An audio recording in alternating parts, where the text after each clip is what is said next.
Chez nous en Afrique, on dit qu'on ne balaie pas la nuit. Amadou avait attrapé le balai de paille pour nettoyer les restes du dîner. Sa grand-mère, assise dans l'ombre du manguier, l'arrête d'une voix sèche et lui dit « Amadou, pose ça, on ne balaie pas quand le soleil dort. » « Mais grand-mère, c'est juste du sable et un peu de grains de riz. Il y a aussi le sable, c'est sale. » « La poussière de nuit n'appartient pas aux vivants. Si tu la pousses dehors, tu invites ceux qui rôdent à entrer. » 10 minutes plus tard, la vieille femme s'était assoupie. Amadou était agacé par le désordre. Il a repris le balai.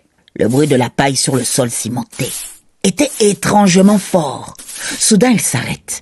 Il a l'impression que le tas de poussière devant lui devient de plus en plus lourd, comme s'il poussait du plomb. C'est alors qu'il entend une voix glaciale et sifflante qui s'élève juste derrière son épaule. « Pourquoi te presses-tu, mon fils? J'allais justement m'installer sur ce tas de poussière. » Amadou s'est figé. Il a regardé le sol. La poussière là qu'il avait balayée. Il ne voit pas les détritus, mais il voit des empreintes de pas qui se forment toutes seules et qui se dirigent vers l'intérieur de la maison. Le balai lui échappe des mains.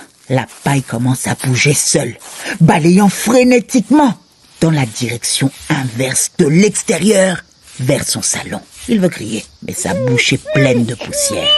La voix murmure alors dans son oreille. « Merci d'avoir ouvert la porte. Nous n'aimons pas que la maison soit trop propre pour notre arrivée. Mon Bindi, si tu ne veux pas avoir de mauvaises rencontres la nuit, pose ce balai et va faire la vaisselle.